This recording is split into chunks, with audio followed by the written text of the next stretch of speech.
Hi friends, ఇక్కడ టమాటాలను అయితే ఇలా అయితే బాయిల్ చేసుకోవాలి. నెక్స్ట్ వచ్చేసి ఎల్లిపాయ జీలకర్ర వేసి దంచేయాలి. ఏం కర్రీ చేస్తున్నానో వీడియో చివరి వరకు చూడండి. ఇందులో కారం సాల్ట్ వేసుకోవాలి.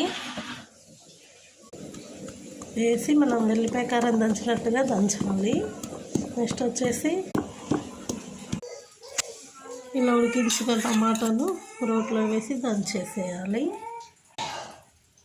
ఇలా నూరేసేయాలి.